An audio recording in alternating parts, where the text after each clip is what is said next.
এবারের সংগ্রাম স্বাধীনতার সংগ্রাম, এবারের সংগ্রাম আমাদের মুক্তির সংগ্রাম।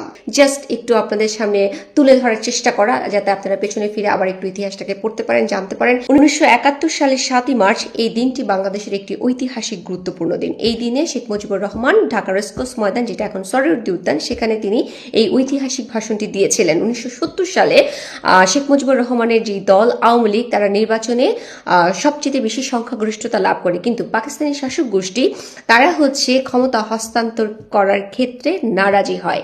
সেই ক্ষেত্রে পূর্ব পাকিস্তানে যে বাঙালিরা ছিল তারা ক্ষিপ্ত হয়ে যায় এবং আন্দোলন গড়ে তোলে। তখন 7ই মার্চ ঢাকা রেসকোর্স ময়দানে শেখ মুজিবুর রহমান স্বাধীনতার লক্ষ্যে বাঙালিদেরকে উদ্বুদ্ধ করার জন্য, প্রস্তুত করার জন্য এই ঐতিহাসিক ভাষণটি দিয়েছেন, যে ভাষণের 2 লাইন আমি আপনাদেরকে শুরুতেই বলেছি। এবং এই 7ই মার্চে যে ভাষণটি শেখ মুজিবুর রহমান দিয়েছিলেন, এই ভাষণে তিনি অনেকগুলি ইম্পর্টেন্ট কথা বলেছেন। তিনি বলেছেন যে কর বন্ধ করে দিতে, কর আর না দিতে। তিনি বলেছেন যে ঘরে ঘরে দুর্গ করে তুলতে। তিনি বলেছিলেন যে আদালত থেকে শুরু করে যতগুলো প্রতিষ্ঠান আছে, সমস্ত প্রতিষ্ঠানগুলোকে বাঙালিদের নিয়ন্ত্রণে নিয়ে নিতে। তিনি বলেছিলেন অসহযোগ আন্দোলন তৈরি করতে। আর অনেকগুলি ইম্পর্টেন্ট কথা তিনি এই ভাষণে বলেছিলেন, সেগুলি সবকিছু আমার মনে নেই। 2017 সালে ইউনেস্কো 7ই মার্চের ভাষণকে মেমোরি অব দ্য ওয়ার্ল্ড হিসাবে স্বীকৃতি দিয়েছেন।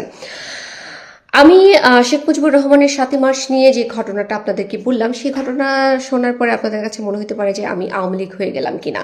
আমি আমার ব্যক্তিগত যে আদর্শ বা নৈতিকতা আছে সেই বিষয়ে কিছু না বলি, কিন্তু আমার কাছে মনে হয়েছে সমাজের এবং দেশের সত্যটা জানা উচিত এবং ইতিহাসটা জানা উচিত। সেই লক্ষ্যেই শুধু আমার আজকে যে 7ই মার্চ নিয়ে আপনাদের সামনে যে কথাগুলো বললাম, শুধুমাত্র ইতিহাসকে জাস্ট একটু আপনাদের সামনে তুলে ধরার চেষ্টা করা, যাতে আপনারা পেছনে ফিরে আবার একটু ইতিহাসটাকে পড়তে পারেন, জানতে পারেন এবং সত্যটা জানেন, দেশকে সামনের দিকে এগিয়ে নিয়ে যান। That's it. আমি কোনো দলের না, কোনো কিছুর না।